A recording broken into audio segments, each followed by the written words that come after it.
Oh, thank you. You can get. Yeah, I do. Black Santa. Didn't you wear that yesterday? Yeah, I got like 20 of them. You want one? I'll send you one. The same address? Congratulations, the Pro Bowl again. You don't get tired of it? Huh? Making the Pro Bowl. Oh yeah, man. It's one of those things where you're happy that you get a chance to be recognized, but I think it's one of those things too where you're just happy to see your teammates get recognition, like Cliff and KJ and all those guys, because they all deserve it. They're all great players. We have so many great players on our team, and it's hard to choose one or two. Was it especially rewarding having had the knee surgery? Yeah, it's really special because you get hurt and people still respect the way you play the game and they know what type of player you are and it just feels special when that happens. To see Cliff after a long career finally get it, just what's that mean as a friend of his? Oh, it feels good. It feels good. I mean, the good thing is that we hopefully you don't have to play in it. It's better when you win a Super Bowl. Pro Bowl is fun, but Super Bowl is a lot better. And I think that's really what we're all trying to do. But Cliff is super happy.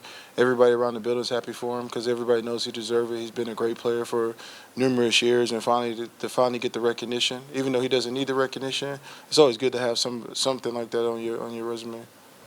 What's he been able to do this year to get there?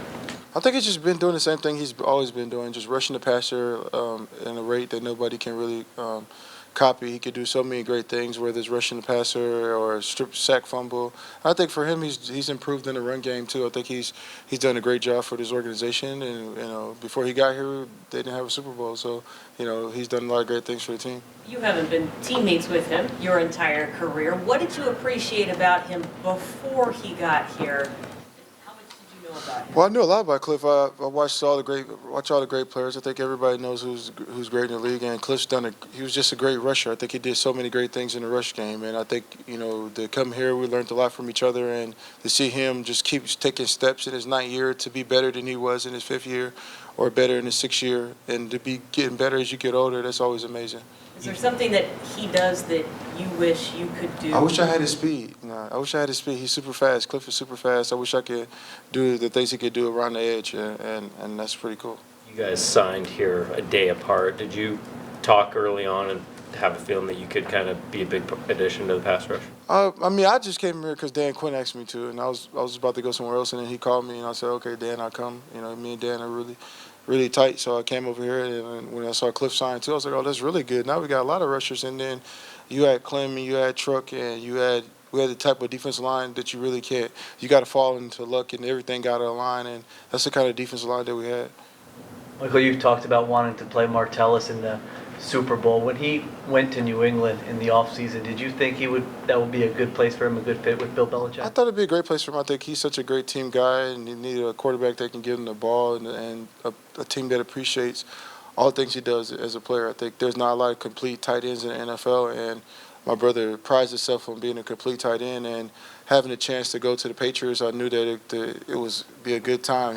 Both could be in the Super Bowl, and he can be the team that beat us, and hopefully play them and beat them, so we can get that revenge.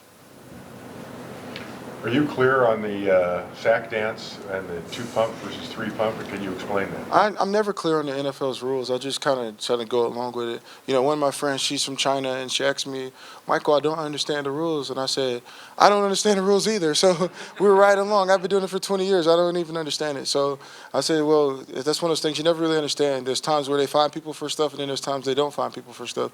And there's times where people have excessive celebrations, then sometimes they don't do nothing and they get fined, and it's really confusing. And there's times where people do pass interference, and there's times where they're passing interference and they don't call, and you're just like, what happened on that play?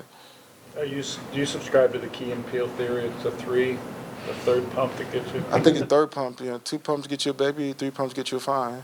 Is there anybody egging you on to do that? I think it was Cliff. Cliff had everything to do with that. He had everything to do with that, him and Frank. They should have stopped you then? They should have stopped me. Good friends stop friends from doing stuff like that. Has Pete shown that Key and Peele skit to the team? I think he showed it like 2 years ago, I think. Or whenever it came out, he showed us a long time ago. Yeah. What happened to you on the play after that? The play after that? Oh, I just hit my neck against the other guys. It's a bang-bang type of play. I mean, I just kind of beasted the other guy. I didn't realize, I forgot he was a human being. And then, and from there, it just happened, bang-bang type of play. But what was just a neck thing, though, not a It concussion? was a or- neck thing, yeah. Like, what'd you think of Richard kind of questioning the play calls down at the 1 yard line? That's just, I mean, it's his right to question. If he wants to question something, I think he can question it. But it's just a way about going about doing it. I think there's a lot of times where players question things that coaches do, and coaches question things that players do. I think you just got to do it in a respectful manner. I think overall, I think the media and people, they want to keep playing it up so they can divide a team. I think everybody wants to find a reason to divide or find something, a reason why there's a fault in something, because nobody can believe in true happiness or let people be happy, so they got to find a fault in it. They won't let people apologize and move on. They won't let that happen. Instead, we have to do that ourselves. So we have to go out there, we make a mistake, go back and apologize. That's the part about being a family, is to be able to, have an argument but be respectful enough to go back and realize that you make a mistake. It doesn't make it a lot easier when everybody around the world is keep harping on it to try to make it to become a problem.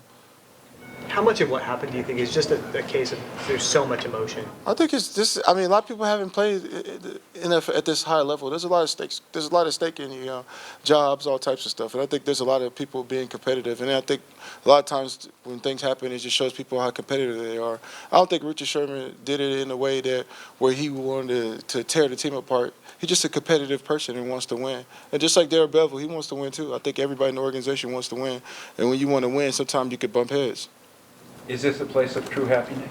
The only place of true happiness is with my wife. No, this is a place of happiness. I mean, you get to do your job. I think there's a lot of things in the NFL where coaches and the NFL want them to reflect what they're about. So a lot of guys can't be themselves in the NFL. They have to walk a certain way, have to dress a certain way, have to talk a certain way. They have to be what the coach personifies as himself. And here you don't have to do that. You get to be who you are. And I think when you can get people to be who they are and in a respectful way, they can really show they can play great and they can do great things in the community.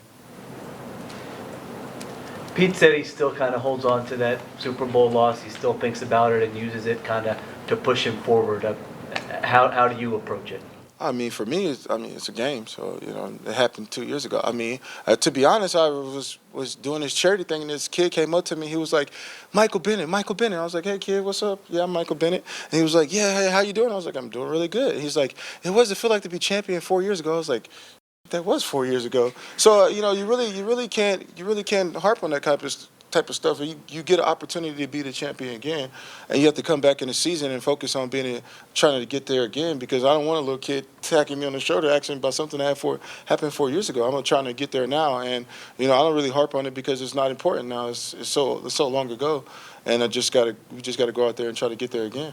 Have you been on teams where the offense and defense are divided? I mean, is that ever something that happens or something? I mean, that's the easy thing to do in a game or any type of sport, or be a husband or a child. You want to be able to. People want to be like, oh, I'm doing better than the other person, and then that becomes a fight. But ultimately, on a team, that's the point about a team, is to uplift the other side whenever there's something good. When there's something bad that goes on with one side of the ball, they got to uplift it. That's the part of being a team. There's going to be some games where the defense just isn't playing great, and the offense got to play great. And there's going to be some games where the offense isn't playing great and the defense got to play great. And then there's going to be some games where offense and defense are both being and the special teams got to be great. And that's just how it is. You can't go out and try to point fingers, because at the end of the day, it's going to be a play where your teammate is going to have to uplift you, and you're going to be humbled, and you have to be able to work well together. And that's what team is all about, is uplifting the other person. It's not a lot of jobs that you get a chance to come out and everybody has the same focus on winning. If we're focusing on who's better, who's the best at this, who's the best at that, then we're missing what's the main key. And the main key is to be holding a Lombardi trophy, and that's all you can really focus on. Anything else? Thank you. Thanks, Mike.